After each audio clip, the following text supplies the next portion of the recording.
나도 막 이게 아주继续 佩佩。首先要问候，就是前来参与春季这个课程的所有尼众们，还有观看这次直播的所有的法友们，问候大家，这个身体好。前几天没有办法这个上课，那主要是这个前几天呢有一点感冒。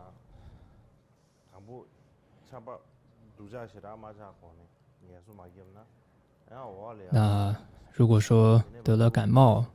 没有完全康复的话，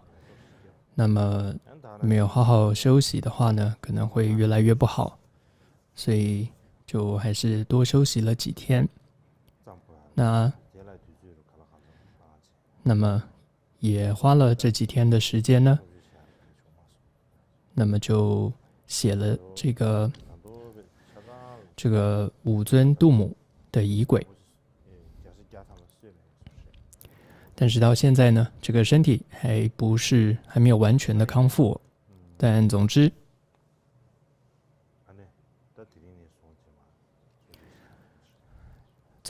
从今天开始呢，恢复这个课程。就像前几堂课有提到，希望在这一次的课程当中，能够把米居多杰的这样一个传记能够讲完。那么也就是在春季的这次活动当中，那么主要是在正行了8号这个结束嘛。但是呢，在课程会继续的上课，那么这个课程的后面的课表呢也公布了。总之呢，会继续的上课。那么课程的时间有一点改变。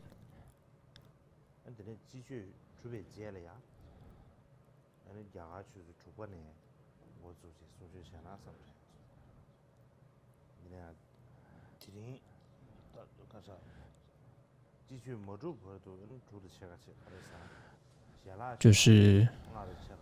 就要配合大家春季辩经活动的时候，是印度时间是6点半才开始，因为各位有这个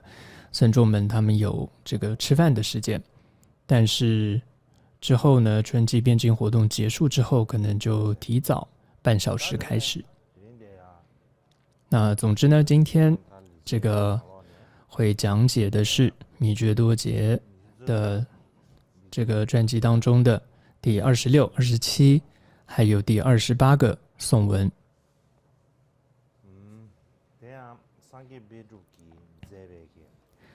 那我们依照桑杰巴珠的这个注解，它的科判啊，我们再复习看一下。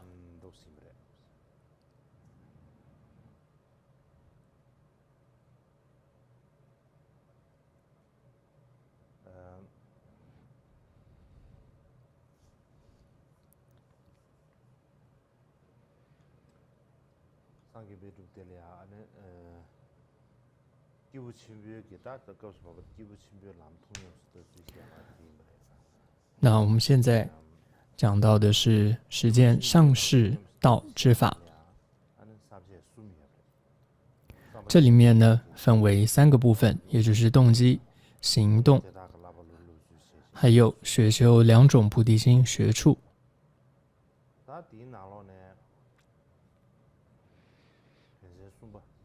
那么其中我们讲到第3个学修2种菩提心学处之法，这里面呢又分为7个部分。那当中的第1个是学修6波罗蜜之法。那我们现在讲到的就是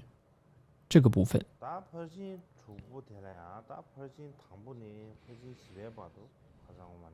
那么其中呢分为5个部分。之前的课程呢讲完了前面的4个，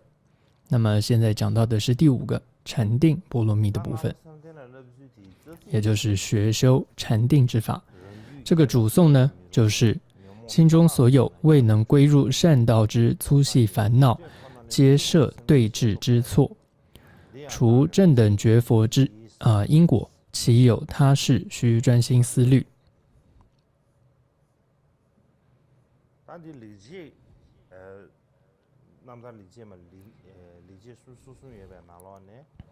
那这是妙行解脱这个专辑当中的这个偈文第26个颂文。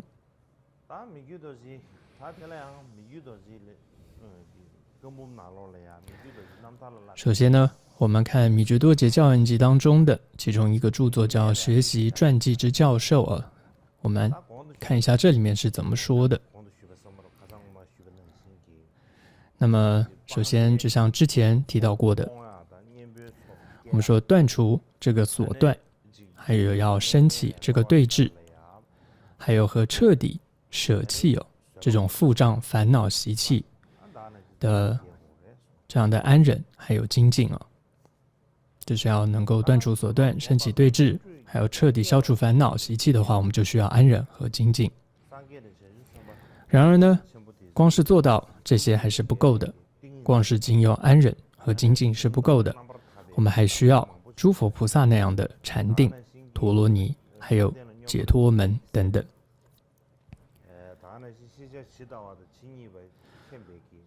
同时呢，还需要有这种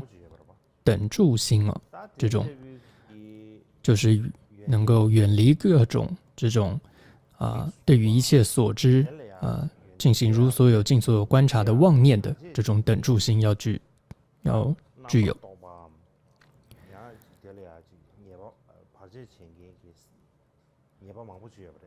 所以为了要达到这样的一个目的具备这样的等住心等等，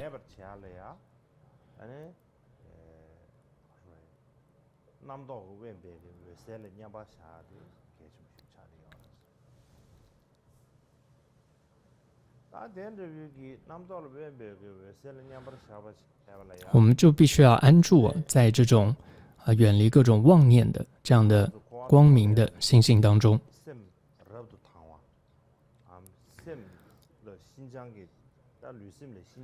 我们说无始以来呢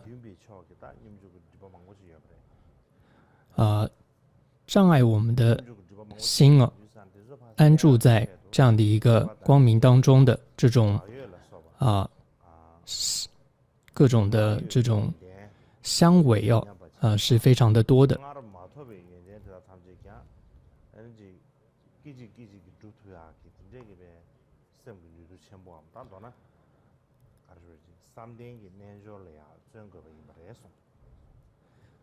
所以总之这里我们就必须要努力的要刹那间呢要透过这样的修持然后修持禅定让这样的自心的这种光明功德能够开启。接着呢，桑杰巴珠的注解里面就提到，那么在现在许域藏地也是这样的情况，那么在过去米觉多杰的时代也是，当时呢有许多那些自以为这种道行很高的这样的一些人，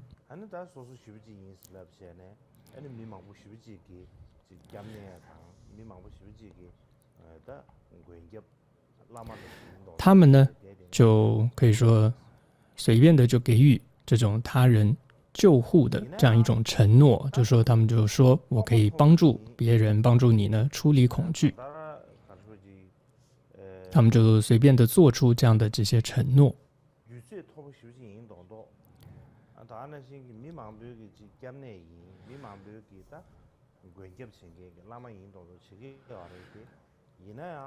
然而呢，这些自诩为道行很高的人，他们呢并不知道要能做到这一点，要成为他人的救护首先需要什么呢？平息造成自他痛苦的根本，也就是内心当中的，例如贪心的烦恼。那么，而要平息这样的烦恼，又需要什么呢？就需要依靠世间和出世间的禅定才能够这个达成的。那么，要得到这样的禅定，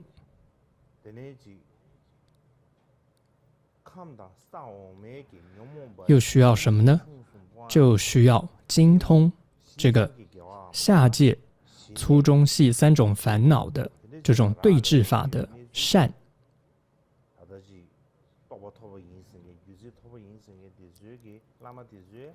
但是呢，这些自诩为道行很高的这些人呢，他们却不明了这一点，他们不知道这个关键，然后呢，就自夸，就说自己已经呢，得到了像诸佛菩萨一样的这种止观禅定。总之就是说，我的证悟已经跟佛菩萨一样了，到处的吹嘘，然后说已经，甚至说我已经断除了各种这种相违的这种负障就是说各种烦恼我也消除了。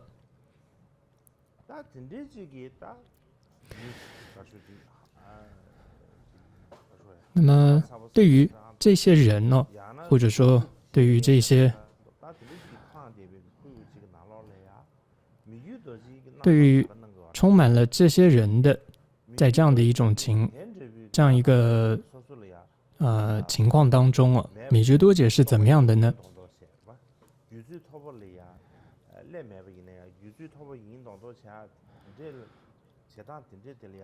就是在这么多人，他们根本没有任何证悟，却说自己有证悟的这样一种情况当中，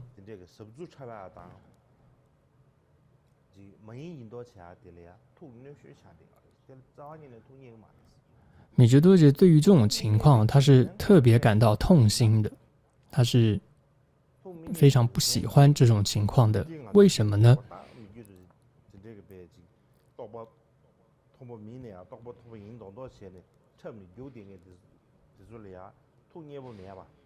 就是他特别不喜欢这些人会说自己就是根本没有证悟的人，他们会说自己有证悟的。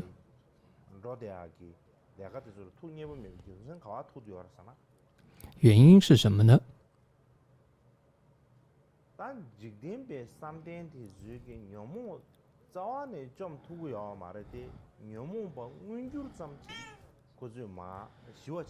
因为那些人呢，甚至连世间的禅定都不具备，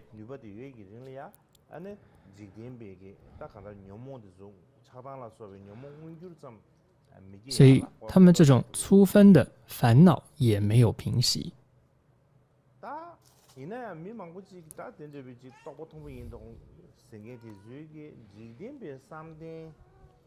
所以那些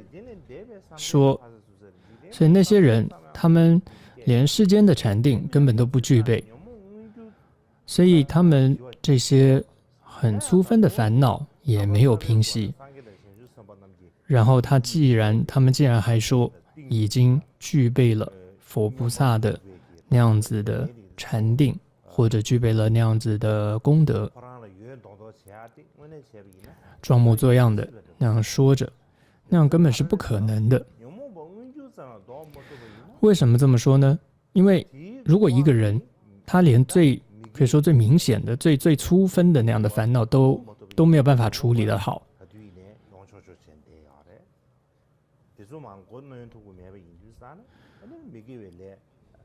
那他自然就会因为烦恼而造作各种不善业。所以这样的人，他连投身这种我们说人天善道都是很困难的。所以这样一个连投身人天善道都很困难的人，他是更不可能这个得到禅定的。因为我们说要得到禅定的人，他的这个所依他必须要是人天的这样子的所依，他才可能升起禅定的。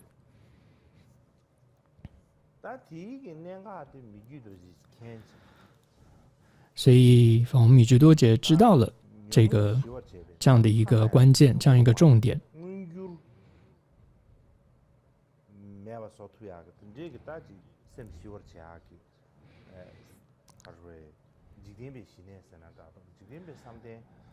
至少我们说依靠他知道说世间的禅定或者是这种止能够帮助消除这个烦恼粗分的烦恼，这也是很重要的一件事情。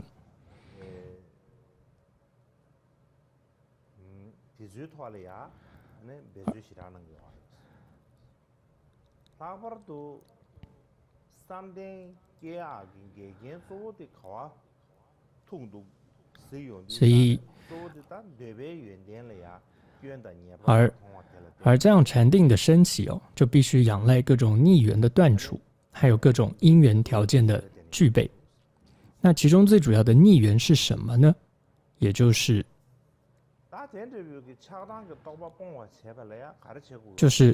不觉得这个妙玉有什么坏处，不知道它的过患是什么。所以因此当他得不到的时候，就会升起嗔心；得到之后，又会升起更加的贪爱，这种爱心。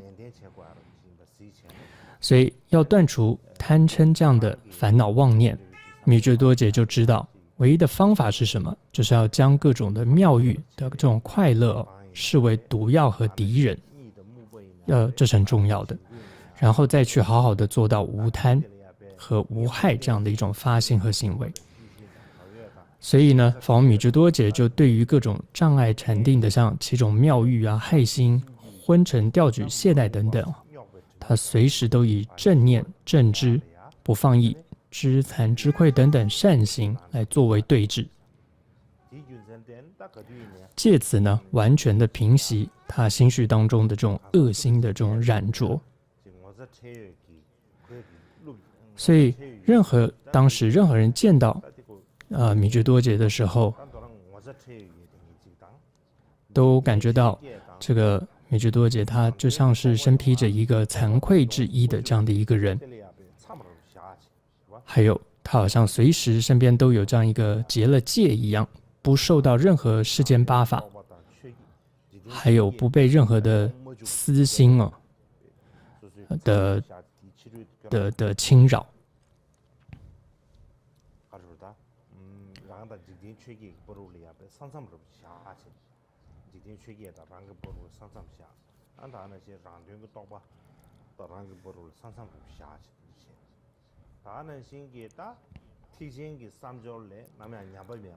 还有随时呢，法王他是保持大乘的发心和行为没有一刻让他丧失。还有他随时呢，这个避免傲慢，都保持谦卑，永远他不会觉得说我是法王，我是噶玛巴，我很了不起，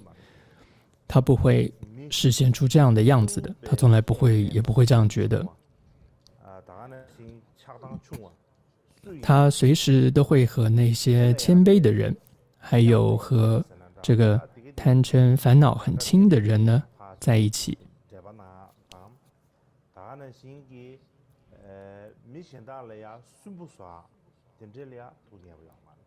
同时他也不喜欢麻烦别人，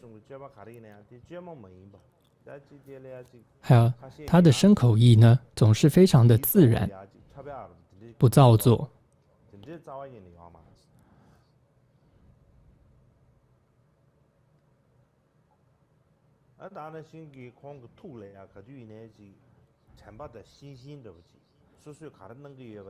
还有随时他做任何事情都保持着正念和正知，他做任何事情呢他都保持这样的正念跟正知，所以任何事情呢他都能够可以说心想事成有点这种说到做到。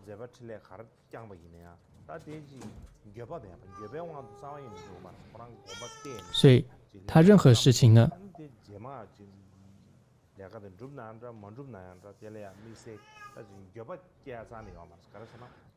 任何事情他做了，他也不会后悔。原因是他做任何事情都是带着正念和正知在做的，所以他也不会说做了之后而后悔。还有呢，他对于弟子和周围的人，随时呢，他都在不停地告诫他们，跟他们说着这个轮回的过患，然后让他们呢，让人们他们升起这个出离心。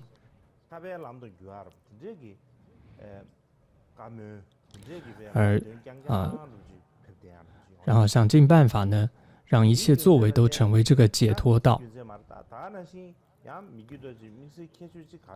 还有呢，法王米支多杰有一个特殊的功德，就是因为他的菩提心是这么的强烈，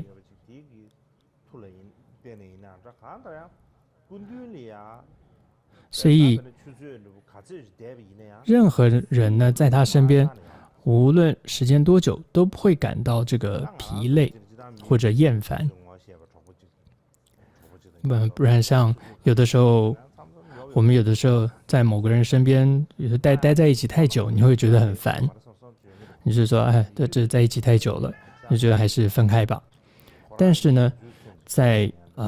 可能就是法王米支多杰他的菩提心的这种力量吧，让任何人在他身边都不会感到这个疲厌，甚至呢，只要在他身边的人呢，他们的烦恼妄念很自然的就平息了，这就生不起任何的烦恼妄念，就是什么妄念烦恼都生不起来，周围的人会有这种感觉。而且在他周围的人呢，这种特别对于佛法会更有信心，而且特别会有信心，对于佛法呢特别的有欢喜心。还有呢，在看着这个法王米支多杰，还有听着他这个开示，总是看不厌足听不厌足，总是想要再多看一些，再多听一点他的这个教法。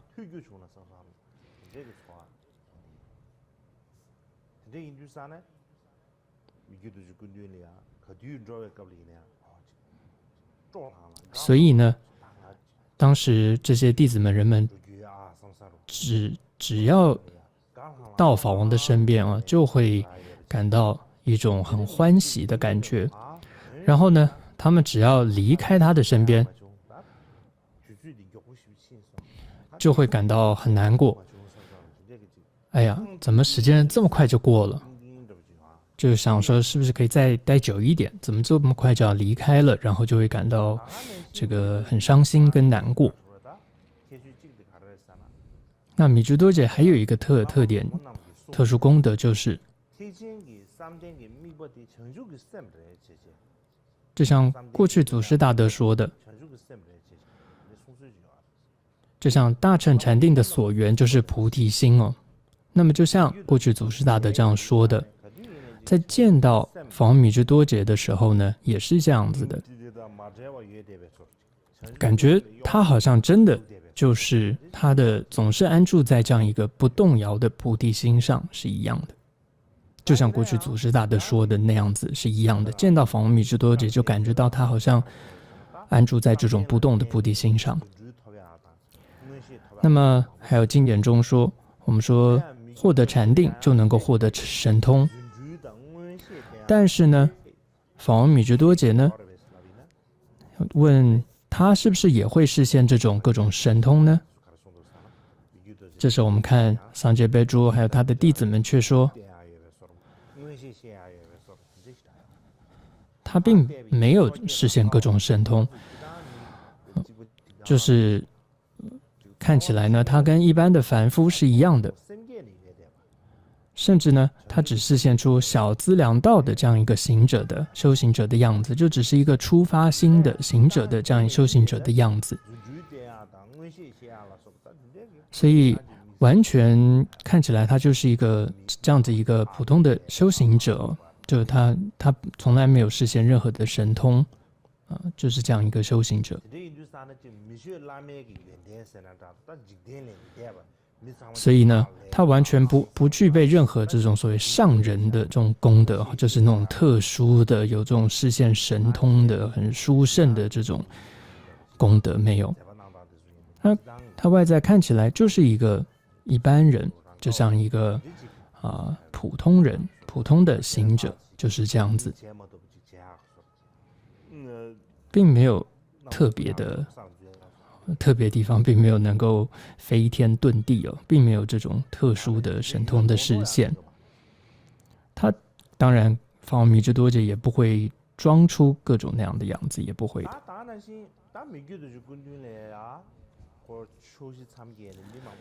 那么还有当时呢，法王密支多杰呢身边总是有很多来自四方的这些弟子们来跟随他求法跟学习。例如有的跟他求学求法是般若、密乘，还有大手印等等禅定之法。比如说学习显称的禅定。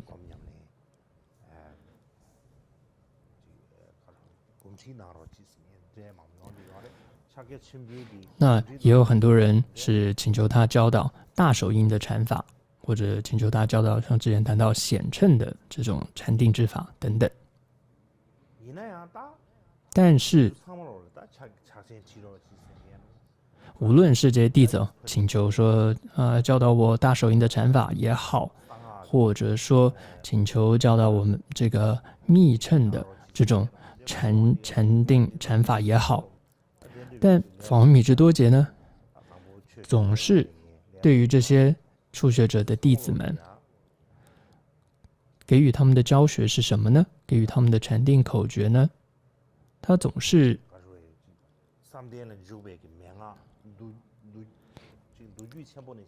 他都会依据这种显密典籍然后并且结合他这种自身经验来教授，就是一般的依据显密典籍来教授，他不会特殊的给予特殊这种大手印的这种不共的这种口诀说这是殊胜的口诀，然后给予这些弟子来教学，不会的。而就是依据了经典当中怎么说，然后来给予这种一般性的这样的一种教授，当然也结合他自身的经验来给予这样的教授。所以他不会特别说跟弟子说这个是很殊胜的大手印的禅法，这样教授他不会。也因为他这样的教学方式，所以一些人就批评他说密支多杰这个他根本这个不懂这个，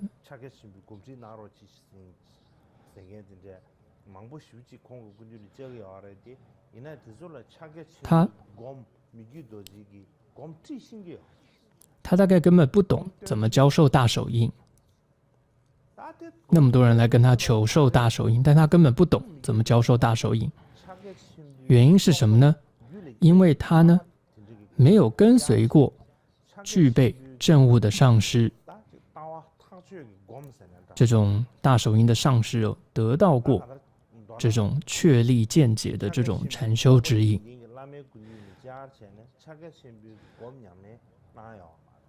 所以呢，他总之就是他没有跟随过上师学过大手印，所以他没有这种觉受跟住，所以他不知道怎么教授大手印。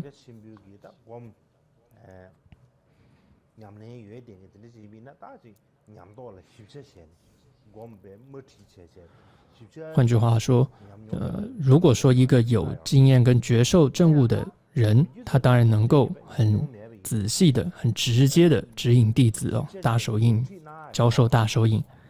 但密支多杰他根本不懂怎么教授大手印，之前就这样子批评。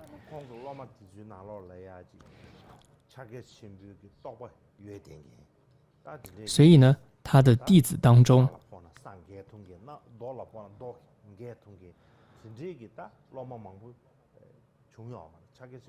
所以他的弟子当中呢，你看不到那些有很多证悟大手印的弟子，那些能够这个让大地裂开、让石头裂开，就是总之很有证悟的那样子的弟子是看不到的。最主要就是因为，就像这人批评说，就是因为那个米支多杰他没有这个得到过大手印的教授，他也不懂得怎么教授大手印等等，这些人是这样子批评的。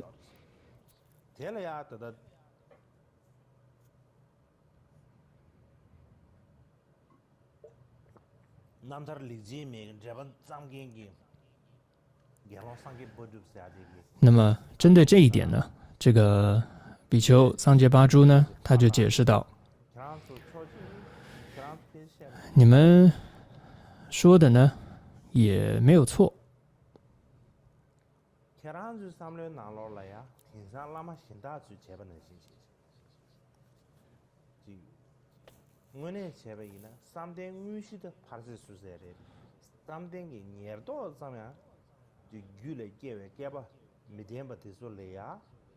如果说连那个未制定都无法升起的人，像其他一些上师连未制定都无法升起的人，他们都教导这个止观的见解和修持。你们大概以为米支多杰就像那些上师他们会这样子，连未制定都没有办法，都没有升起，然后在那边教导止观的见解和修持，但并不是这样的。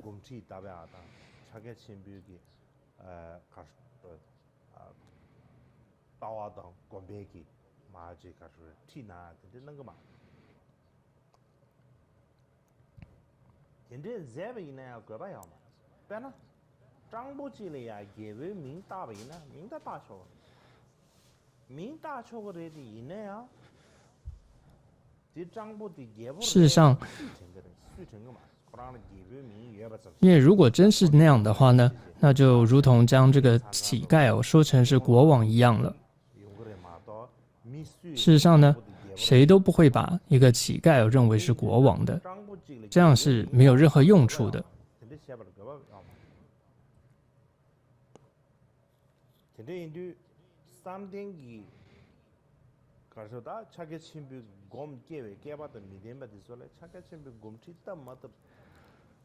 所以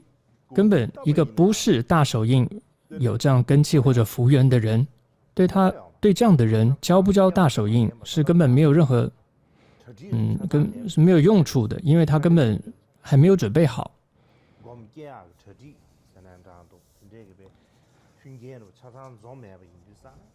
他根本没有准备好，所以如果这时候教他的话，也是太早了，也是起不到任何用处的，是这样的一个意思。所以桑杰巴珠他就说，对他来讲，他说法王米支多杰，我也没有办法，他就说他也没有办法说这个法王米支多杰是不是证得了禅定的正行。他说我没有办法说，因为呢他自己也没有这个，也没有可以说证得禅定正行的这种经验，所以他也没有办法去说法王米支多杰有没有证得。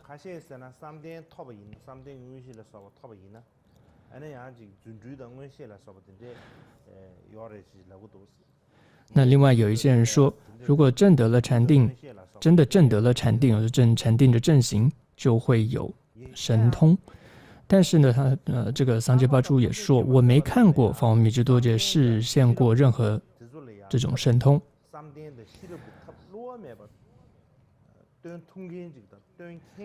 但是呢，桑杰巴珠说，对于那些想要得到解脱和遍知果位的人，他深信法王米支多杰知道如何真实的示现禅定和智慧的这种善巧方便。原因是什么？因为这种大乘禅定和智慧法门的唯一的目的是什么呢？就是为了利一切众生成佛，而这种积资进账的这种修持。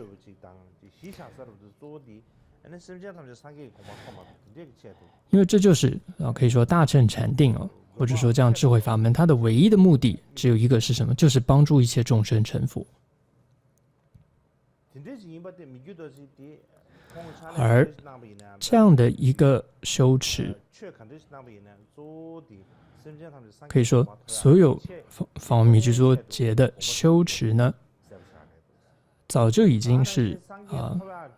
圆满，他完全熟悉了这样的一个修持，已经融入了他的心中了，就完全已经成为了他的修持的一部分，完全没有分别了。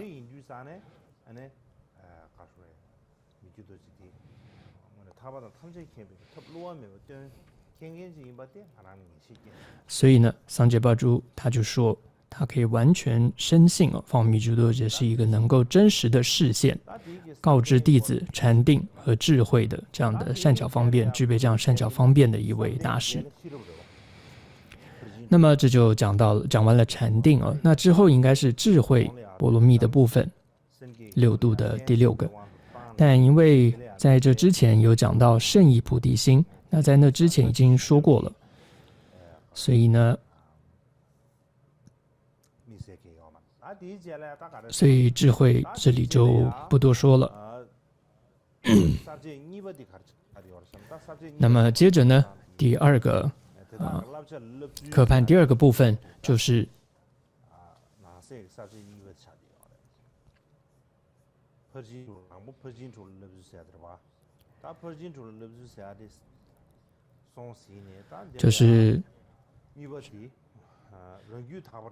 学修2种菩提心学处之法的。第一个是学修6波罗蜜之法，所以这是第一个。再来第2个是叫做静智自心之法。这里的颂文是：故而若自身恶性仍在，便难调依我之人，为增所化有情心之集资进账，将修行之要归于集资进账己心。那这是33个颂文当中的第27个。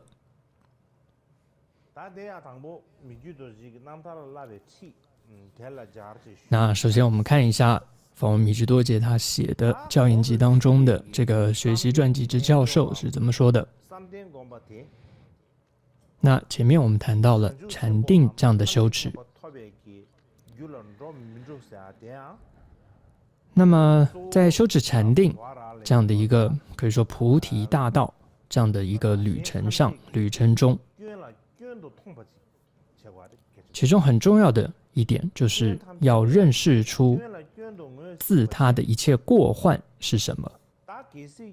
要认识出自己的过错过患是什么，认识之后然后要彻底的根除这些问题，这些过患，这是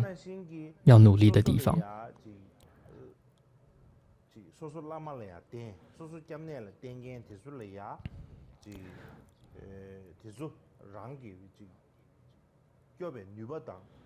同时呢，还要诚实的观察自己就是对于那些将希望寄托于自己的人们就是皈依自己的人们，寄托于自己的人们，要诚实观察一下你自己是不是具备足够的这种成为他人救护、成为他人皈依的这样的一种功德，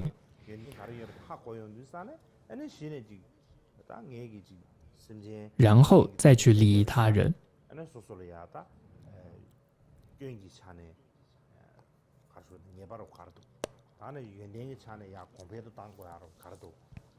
所以这种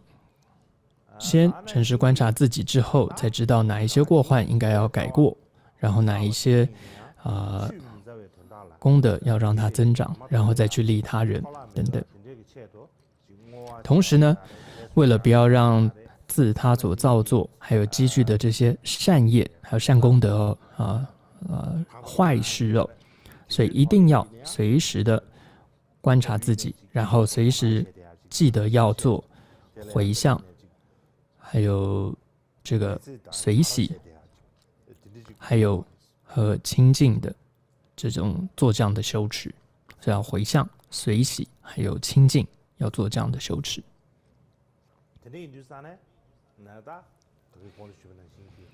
所以，同样就像前面这里提到的，我们说做只是禅定还不够，要让这样的禅定真正能够很稳定的在菩提大道上这样子的旅程中能够很稳定的持续下去，你必须要持续的认识出自己的过患是什么，然后彻底根除这些问题，而且要不断的诚实观察自己。所以要让自己的这种发心和行为不断的就是要尽力投入在自心上的修持，然后呢要去改变你过去坏的习惯，然后培养好的功德，然后让这种善业的力量呢更加的成熟，而能够得以展露出来。不然的话如果只是有一点点功德就自以为是而升起傲慢的心的话，这样是不行的。为什么呢？因为如果你因为有一点功德你就觉得了不起的话，你就是被这种叫知足的魔王给掌控了。那这会怎么样呢？这就会障碍到你的自心变得更好，或者说就障碍你的自心开展出更多的功德。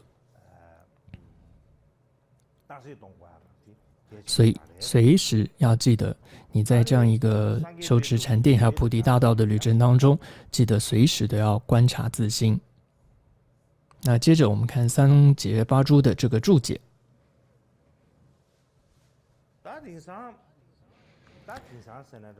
那这里也提到现在或者说现今。那这里的现在或现今可以说是我们现代，就是真的现在，或者说当时米居多杰那个时代也好。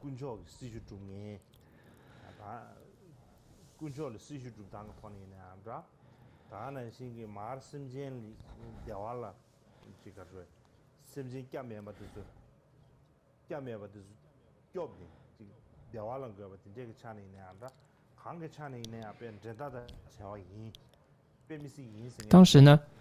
有很多人呢，他们侍奉三宝，他们会很努力的侍奉三宝，或者说救护这种无依的众生无依无靠的众生等等。很多人这么努力去做，很多上师在这样做着。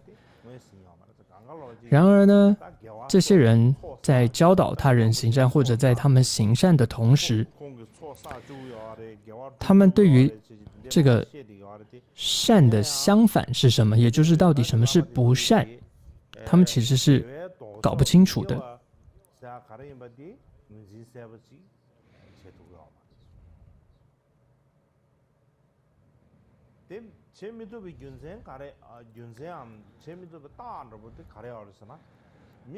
他们不清楚什么是不善的征兆是什么呢？也就是这些人呢，满口都在告诉他人实善是什么，为他人开示实善，但是当自己得到了别人的恭敬，还有和别人的信仰之后，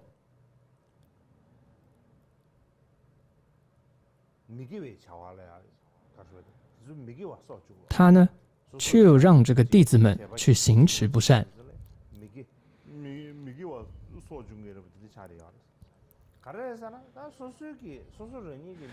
会有这样的情况，这都是因为这样的一个上师，他没有看清楚自己的不善是不对的，是过患而造成的，所以呢，他才会在为他人开示实善的同时，但是却让他的弟子们去行持不善。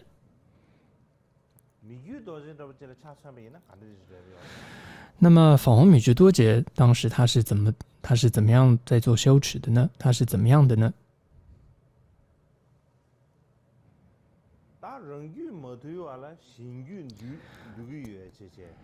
他认为呢，一个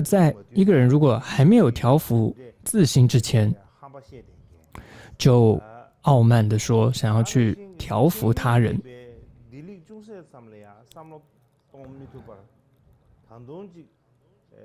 然后完全不把或者这种暂时和就近的快乐放在眼里，这些人在乎的只有眼前的快乐，然后呢，可以说假装的说是在利他。这些人呢，其实就像是麻风病人在教导金翅鸟的法门是一样的，是徒劳无益的。因为呢，麻风病传统说它是这个龙族而导致的，所以呢，为了消除龙族的这种的对治法，就是修金翅鸟法。所以等于说自己是得了这个麻风病，但是却还教导别人修金翅鸟法，金翅鸟的这个法门。大鹏。所以换句话说，如果你要教别人这种大鹏金翅鸟的法，你首先自己要恢复，自己要不是麻风病人才行。